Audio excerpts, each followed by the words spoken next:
राम मंदिर चंदा चोरी प्रकरण के बाद में लगातार अयोध्या में जो है विवाद बढ़ रहा है। आज अयोध्या बार एसोसिएशन के जो अध्यक्ष के नेतृत्व में अधिवक्ताओं ने यहां कचहरी से पैदल कूच करके और एफआईआर के लिए निकले। रास्ते में उन्हें बैरिकेडिंग लगा करके रोक दिया गया है। अभी मैं बार में मौजूद हूँ और यहाँ पर कुछ अधिवक्ता साथी हैं, उनसे बात करेंगे। राम मंदिर में जो चंदा चोरी हुआ, जिस तरह से अधिवक्ता के मतलब अयोध्या के अधिवक्ताओं ने फैसला लिया कि हम किसी भी चंदा चोरों का मुकदमा नहीं लड़ेंगे, इस पर आपकी क्या प्रतिक्रिया है? एक माँ अपने बच्चे से कहती है चोरी करना पाप है, नदी किनारे सांप है। अब मैं कहता हूँ राम नाम की लूट है, लूट सके तो लूट, लेकिन इन चोरों ने कहा कि राम मंदिर में धन की लूट है, लूट सके तो लूट। किया कुछ नहीं। एक गरीब आदमी, उसको खाने को नहीं है, पसीने से सना हुआ 10 रुपए का नोट मेहनत की कमाई से लाया, वहां पे चढ़ाया और उसको आप चुरा के खा रहे हो। मंदिर में आस्था का विषय हमारे है। अधिवक्ता संघ ने योगदान किया, 6 दिसंबर को हमने योगदान दिया, गोली हमने खाया, मतलब कि सब कुछ हम लोगों ने किया। अब आज आप कहां से, दिल्ली से, बंबई से, कहां से आके आज आप राम के बड़े प्यारे बनने लगे हो। चोरी करना महापाप है। आपने जो काम किया है ये घृणित कार्य है। इसकी कायदे से जांच होनी चाहिए, सीबीआई जांच होनी चाहिए। बीजेपी को पूरी मदद करनी चाहिए, अन्यथा उसको चुनावी नुकसान होगा। और जो पार्टियां इसमें अपना राजनीतिक हित देख रही हैं, मैं उनको भी बताना चाहता हूं, उनका राजनीतिक हित नहीं है, केवल टीआरपी वो बना रहे हैं।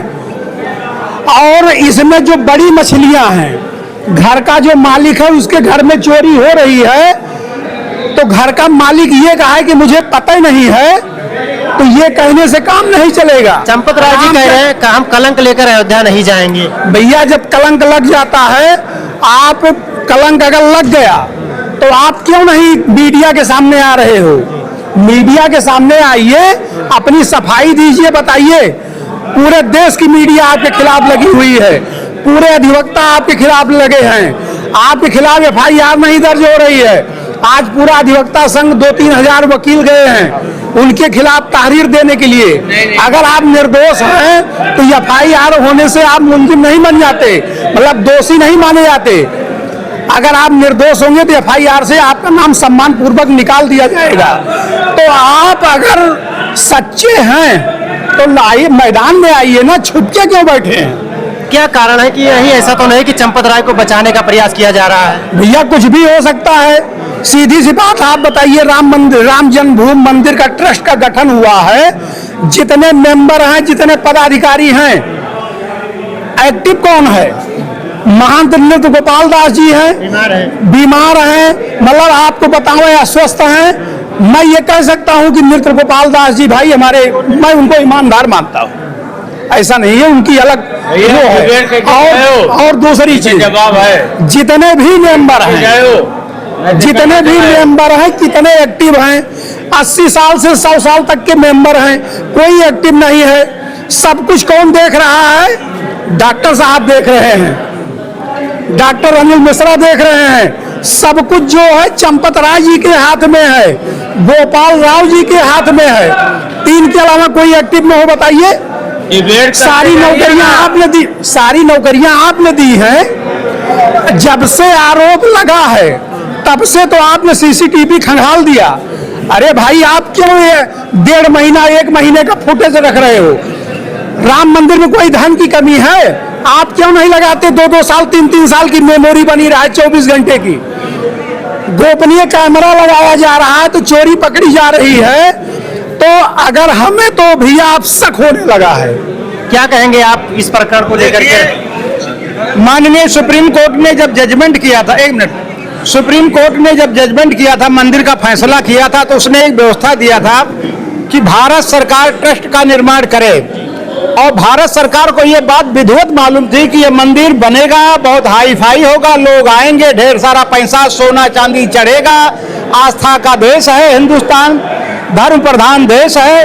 और भारत सरकार ने जानबूझकर अपने चोरों को टेस्ट में शामिल किया।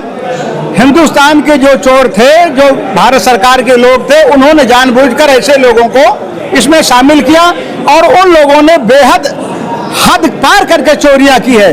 एक गरीब बच्चा अपना गुल्लक फोड़ के दान करता है, हिंदुस्तान का भिखारी अपनी जीवन भर की भिक्षा मांगी हुई चीज दान करता है, सरकारी कर्मचारी रिटायर का पूरा पैसा फंड बोनस सब दे देता है, लोग सोना देते हैं, चांदी देते हैं, उनकी आस्था पर इतना कुठाराघात किया है। इन लोगों को फांसी के नीचे कोई सजा नहीं होनी चाहिए।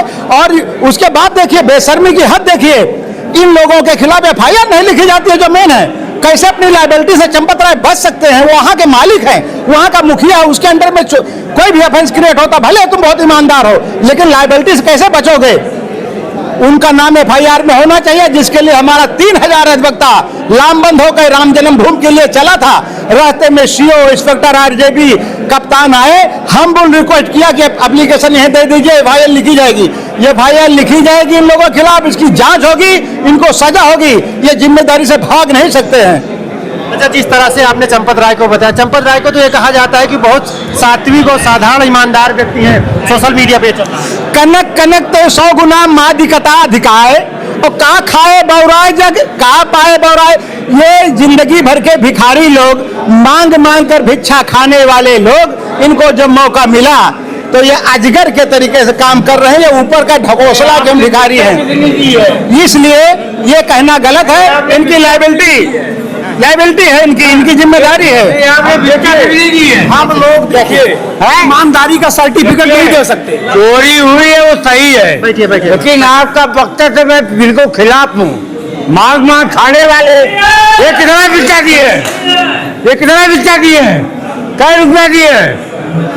चंदा चोरी उसको मैं मानता हूँ ना, उसमें सरकार की, उत्तर प्रदेश सरकार गलती है। अब जब अभी नाम लेंगे तो आप लोग खराब हो जाएगा। कमल शुक्ला, कमल तिवारी, कमल मिश्रा, कौन पगड़वा, कौन लबकवा है? चोर तो ये लोग है, नियुक्ति तो उन्होंने किया। चलिए हम कुछ और लोगों से बात करेंगे, देखते हैं। एक मिनट, क्या कहेंगे सर? आज जिस तरह से चंदा चोरी को लेकर के आप लोगों ने एफआईआर के लिए थाने पे गए, जीडी दर्ज हुई, एफआईआर नहीं दर्ज, इस पर क्या कहेंगे आप? भाई हम ना ही जीडी की बात करें, एक चीज बताइए आप, इस विषय फिलहाल इस विषय पर हम नहीं बोलेंगे। चलिए, क्या कहेंगे सर आप? हमारे अधिवक्ता संघ ने निष्पक्ष जांच हेतु प्रयास किया है कि जो भी चोर हों, जिन लोगों ने दान का पैसा चोरी किया है, उसके लिए उन्हें जल्द से जल्द पकड़े जाएं, उनको सजा मिले।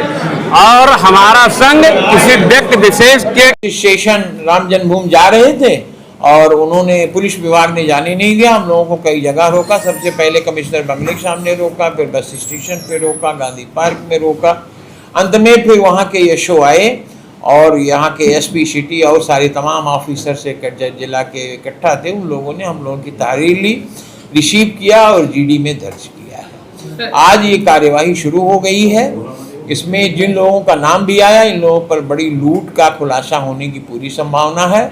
अधिवक्ता संघ भगवान राम के लिए लड़ने के लिए तत्पर है, क्योंकि पहले से उसका समर्पण रहा है। यहाँ से काफ़ी अच्छे पैसे डोनेट किए गए मंदिर कार्यों के लिए, और दूसरा यहाँ पर लड़ाई भी लड़ी गई है मंदिर को बनाने के लिए भी, और कार सेवा भी की गई। इसलिए श्रद्धा से जुड़ा हुआ प्रश्न है, इसलिए अधिवक्ता संघ ने उसको कॉग्निजेंस लिया है। एक बड़ी आस्था के साथ खिलवाड़ किया गया, जिस तरीके से राम भक्तों ने बड़ा चढ़ावा चढ़ाया, कहीं ना कहीं उनको आहत किया गया, इसको लेकर क्या कहेंगे? हम ये कहेंगे तो बहुत निंदनीय कार्य, घृणित, जिसको कहा जाए भगवान के पैसे की चोरी, इससे घृणित कार्य और कोई घृणित कार्य हो नहीं सकता है। ऐसा कार्य जो सुनने में नहीं आ रहा था और जगह सुनने में, लेकिन हम लोग तो ये समझ रहे थे कि सारे पैसे का सदुपयोग हो रहा है, लेकिन सदुपयोग नहीं हुआ बल्कि लूट हुई। इस पर हम यही कहना चाहते हैं, इसकी जिस सीमा तक निंदा की जाए उतना कम। अत्यंत निंदनीय कार्य रहा। राम मंदिर के नाम पर कई जमीनें भी आई, 2 करोड़, बहुत जमीनें आई हैं। 2 करोड़ की थी जो कम से कम 22 करोड़ में खरीदी गई। 9 करोड़ की जिन्होंने लिया था वो 55 करोड़ की खरीदी गई।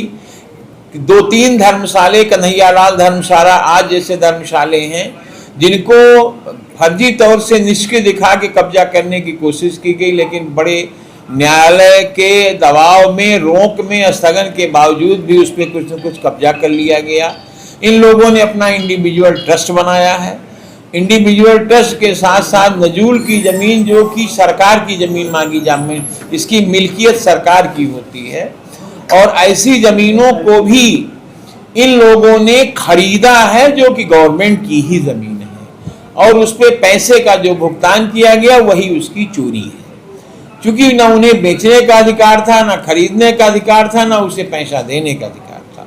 अभी जीता जागता उदाहरण एक निहाल कुरैशी का है, वो भी 6 करोड़ में बेच रहे थे, लेकिन तब तक ये बवाल चंदा चोरी शुरू हो गया, वो खरीद नहीं पाए। उसमें भी 1.5 करोड़ की अतिरिक्त डील थी कि वो किसी अन्य को पैसा दिया जाना था। ये एक व्यवसाय का केंद्र बना लिया गया और केंद्र बना के यहाँ से एक प्लेटफॉर्म से जितने युद्ध किए गए सब लूट के युद्ध किए गए और सारे पैसे लूट खत्म कर दिए। 17 बार तो मोहम्मद गजनी ने, गजनवी था गजनी, उन्होंने लूटपाट की थी, फिर इन लोगों ने लूटपाट की।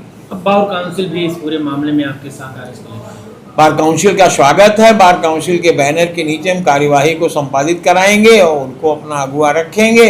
कार्यवाही हम लोग करेंगे, बार काउंसिल का हाथ होगा और इसको संपादित अच्छे से संपादित कराया जाएगा। अध्यक्ष जी, अगर मुकदमा नहीं दर्ज होता है तो क्या?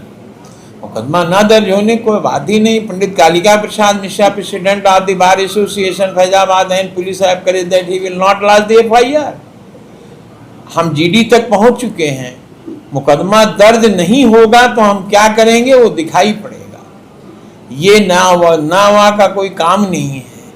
दर्ज तो होगा, वो जो करेंगे उसका उत्तर हम एक एक पल पर देंगे और नहीं दर्ज करेंगे बहुत बड़ा बोर्ड बनवा के वकालत खाने के ऊपर लिखवा देंगे इन सारे बेईमानों की सूची।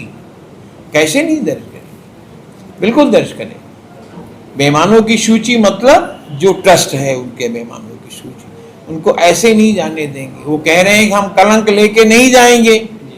कलंक तो आपके साथ ही जाएगा। जो आपने किया है, हमारे जिम्मे इतना बड़ा वकालत खाना छोड़ दिया जाए और हम देखें ना सब लूट हो जाए तो ये कलंक लगा कि नहीं लगा? ऐसे कलंक खत्म हो जाता है। सफाई देने से एक जांच एसआईटी ने किया, कलंक हम मुक्त हो गए। हमारा मुंशी हमारा जूनियर जांच कर ले, हम मुक्त हो गए। ये सब चीज़ें बिल्कुल कपोल कल्पित है, फैब्रिकेटेड है, इमेजनरी है और ये सब चीज़ों से काम चलने वाला अब नहीं है। अब जांच का विषय होगा।